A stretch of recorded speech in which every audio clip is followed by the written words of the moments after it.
teman-teman, perkenalkan nama saya Nadindra Rizky Aurelia, biasa dipanggil Nadine. Saya dari kelompok 2. Pada kesempatan kali ini, saya ingin menyampaikan hasil technical analysis saya untuk saham PT Alam Tree Resources Indonesia Tbk. Nah, PT Alam Tree Resources Indonesia Tbk merupakan perusahaan induk di sektor pertambangan dan energi yang sebelumnya dikenal sebagai PT Adaro Energi Indonesia Tbk. Nah, perusahaan ini resmi berganti nama pada November 2024 lalu. Pergantian nama ini ditujukan untuk memisahkan PT Adaro dari unit bisnis batubaranya yang saat ini berdiri sendiri menjadi AADI atau Adaro Andalan Indonesia.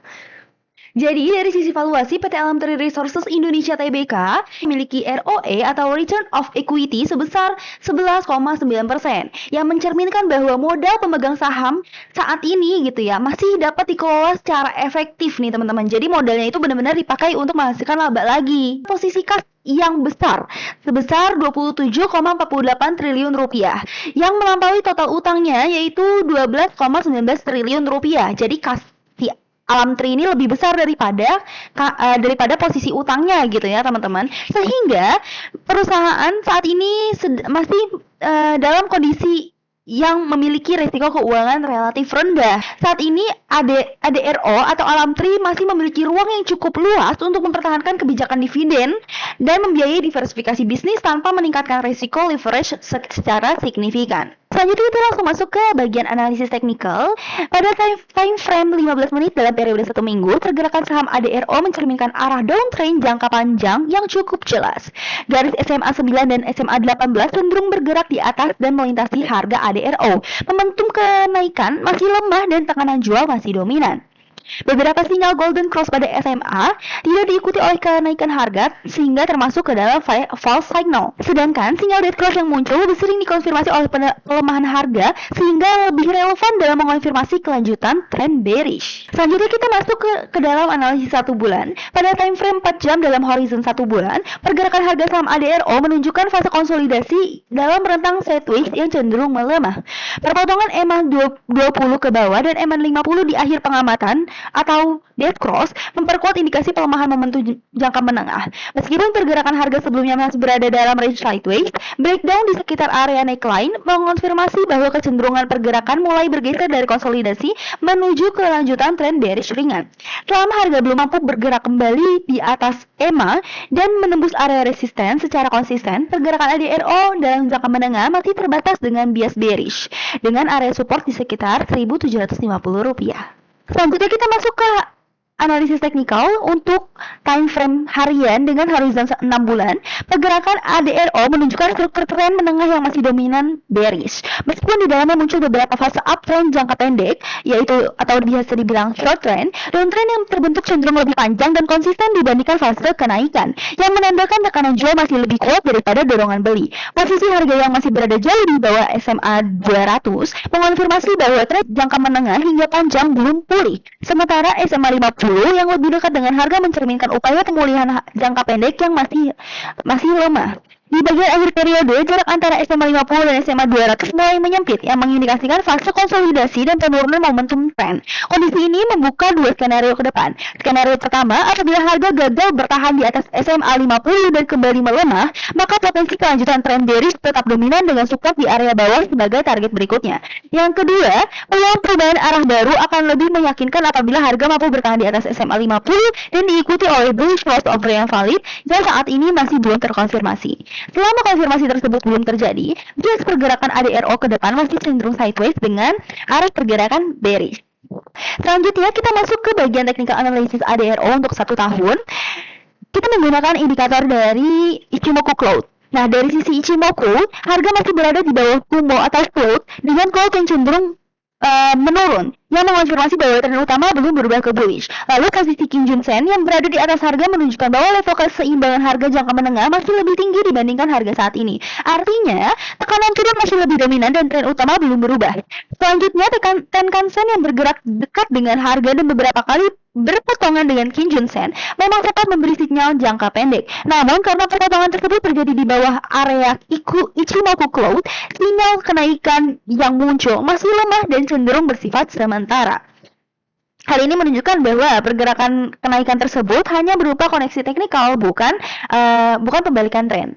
Lalu, untuk Chicago Span masih berada di bawah harga dan juga di bawah cloud, yang menandakan tren bearish jangka pendek masih dominan. Selama harga belum mampu menembus area cloud dan diikuti oleh pergerakan Chicago Span ke atas harga, potensi kenaikan masih sangat terbatas. Dengan demikian, pergerakan ADRO ke depan cenderung bergerak sideways dengan bias bearish dan risiko penurunan tetap ada apabila area support kembali tertekan. Untuk saat ini, strategi buy agresif untuk ADRO masih belum disarankan. Pasar masih menyesuaikan dan masih menunggu strategi ADRO ke depannya seperti apa pasca spin-off.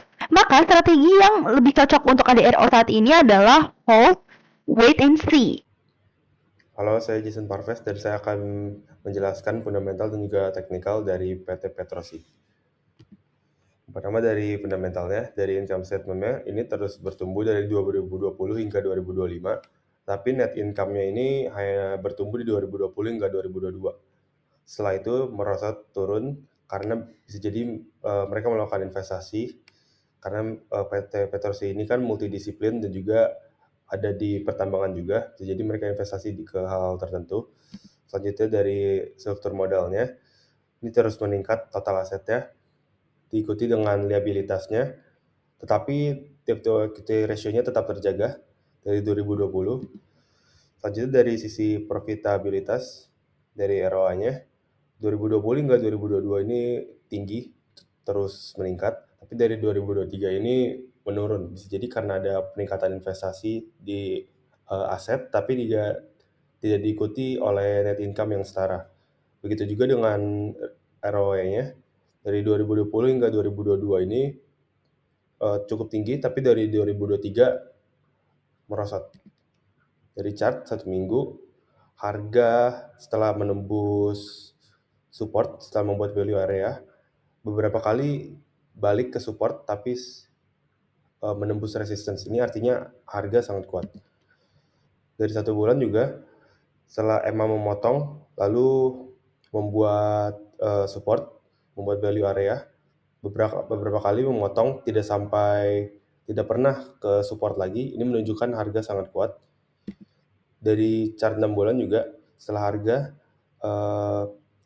membuat support, lalu moving average memotong, terjadi perubahan harga signifikan, tidak pernah balik lagi ke support. Ini artinya harga sangat kuat. Dari chart 1 tahun, beberapa kali harga dari awal tahun dan pertengahan tahun, harga menembus support bawah sebelum akhirnya melakukan reversal ke atas, dan ada beberapa potongan moving average sebelum akhirnya harga menembus resistance dan membuat value area baru. Sekian dari saya, terima kasih.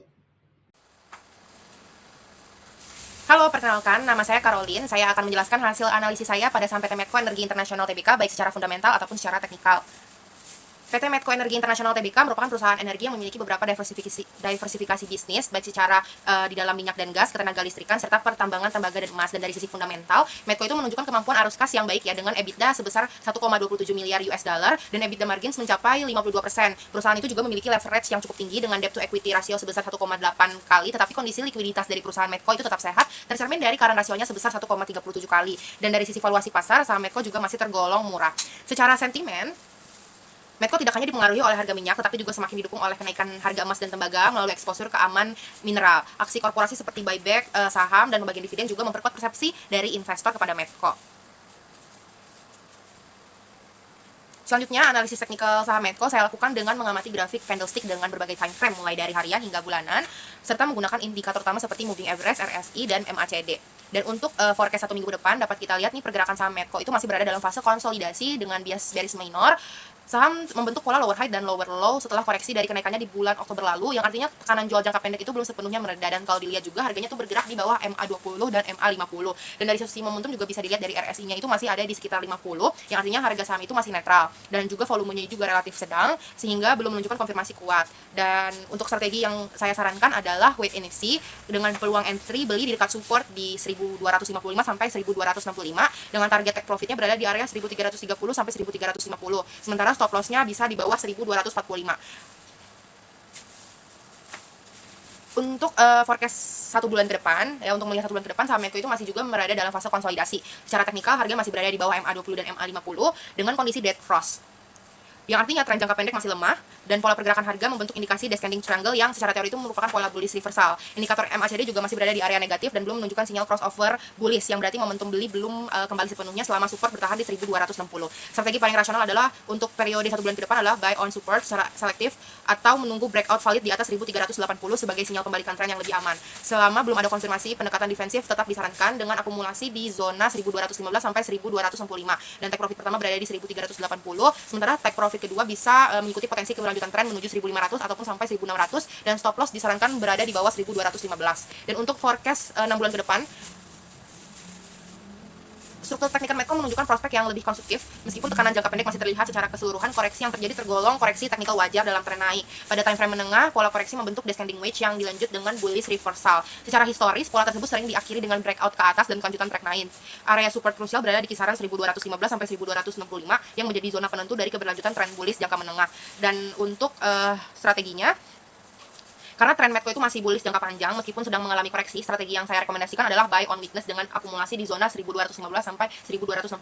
Take profitnya berada di 1380, sementara take profit keduanya bisa di 1500 sampai 1600. Dan stop loss tetap disiplin di bawah 1215. Dan selanjutnya, dalam perspektif 1 tahun ke depan, itu saham Medco masih berada dalam tren naik jangka panjang ya, long term uptrend. Jadi hal itu ditunjukkan dari grafik bulanannya, di mana MA20 masih berada di atas MA50 sejak tahun 2021. Selama harga bertahan di atas MA50 bulanan di sekitar 1067, struktur bullish jangka panjang dinilai masih valid, dan terbentuknya pola descending wedge pada grafik bulanan itu juga mengindikasikan ya bahwa adanya potensi bullish continuation, terutama apabila terjadi breakout yang valid di atas resistance utama di 1369 dengan dukungan volume.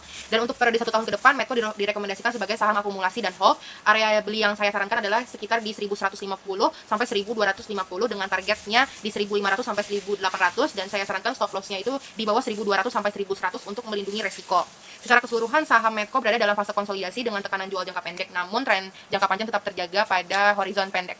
Pendekatan defensif lebih disarankan, sementara pada horizon menengah hingga panjang Medco tetap menarik untuk strategi akumulasi bertahap. Sekian dari presentasi saya secara fundamental baik teknikal untuk saham Medco sendiri. Mohon maaf jika ada kata atau kalimat yang kurang jelas. Terima kasih.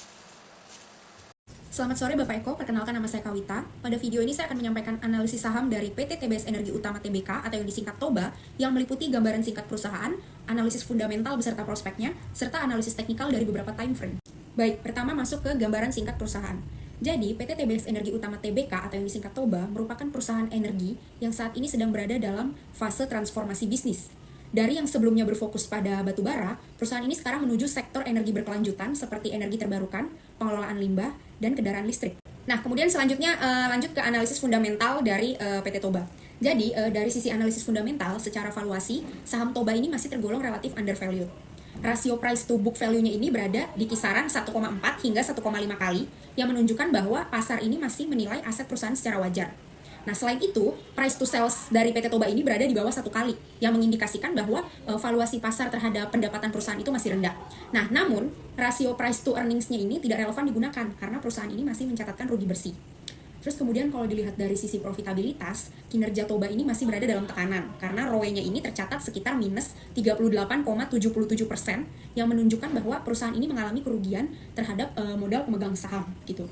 Nah, sementara itu, untuk ROA-nya sendiri itu berada di kisaran minus 1,51%, yang menandakan bahwa aset perusahaan itu belum mampu menghasilkan laba secara optimal. Nah, kalau kita lihat untuk prospek ke depannya dari analisis fundamental ini, TOBA ini memiliki peluang pertumbuhan jangka menengah hingga panjang yang cukup menarik begitu. Dukungan kebijakan pemerintah terhadap transisi energi serta tren global energi hijau sejalan dengan strategi perusahaan juga. Nah, apabila lini bisnis energi terbarukan dan pengelolaan limbah ini mampu berkembang secara konsisten, maka struktur pendapatan TOBA ke depan ini berpotensi menjadi lebih stabil gitu. Nah, kemudian lanjut dari sisi analisis teknikal.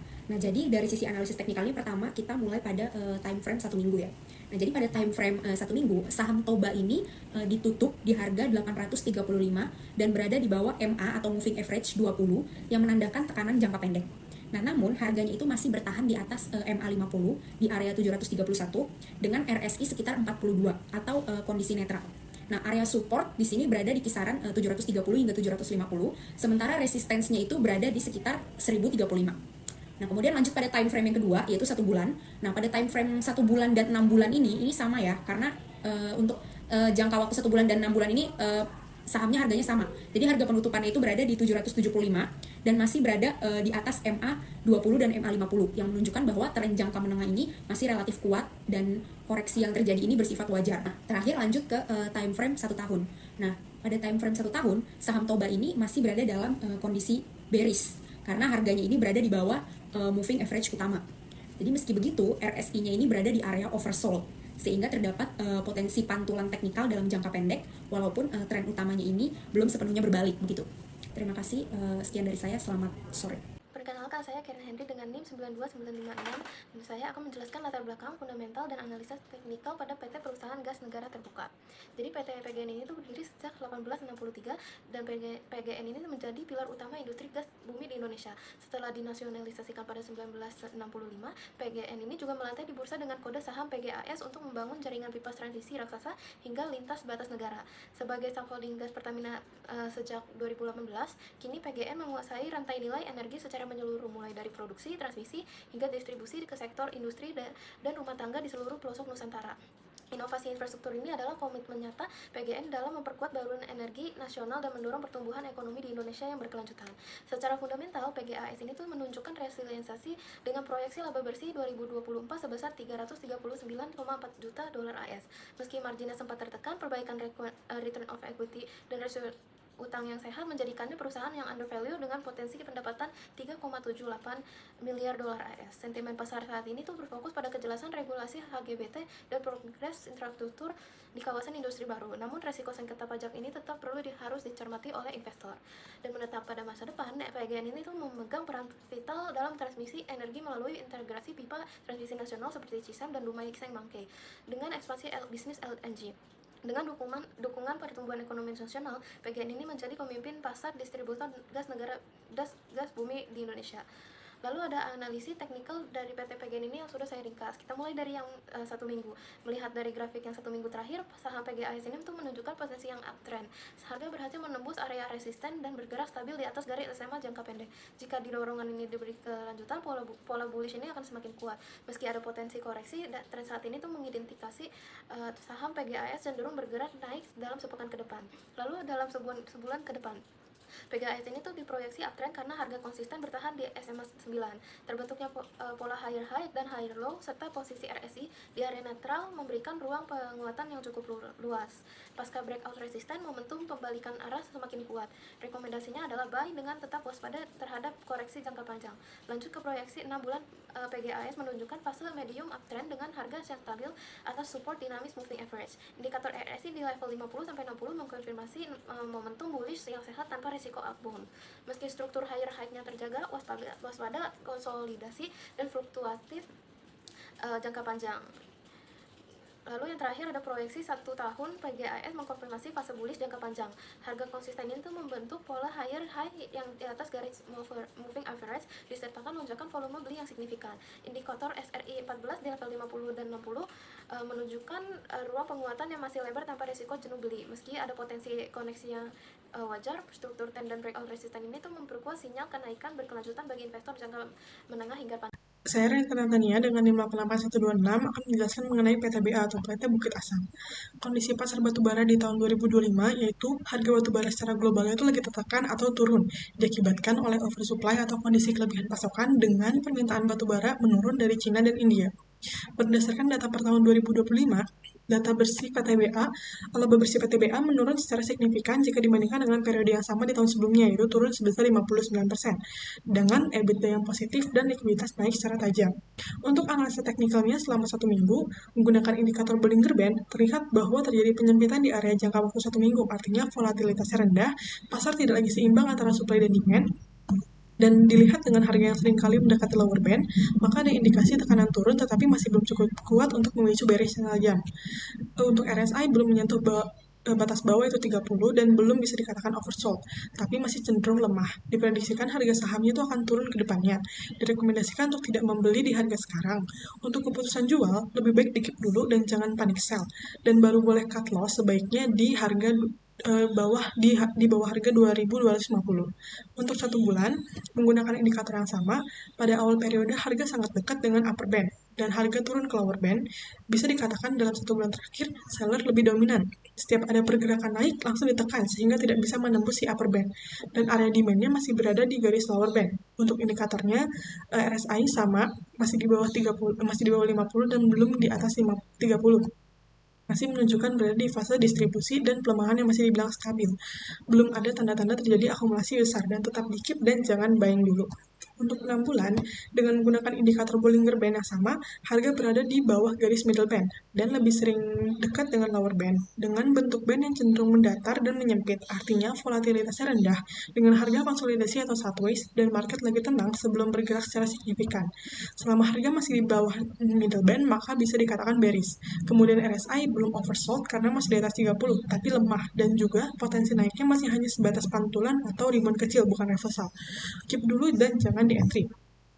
Untuk 1 tahun, menggunakan indikator yang sama, pada awal bulan sampai pertengahan, harga masih berada sejajar dan bahkan di atas middle band, tapi turun drastis di bulan Agustus. Sempat beberapa kali masuk ke dalam fase break yang ditandai dengan band yang melebar dan volume yang tajam, tapi turun ke fase konsolidasi yang ditandai dengan band yang menyempit dan mendatar sejak Agustus sampai Desember ini.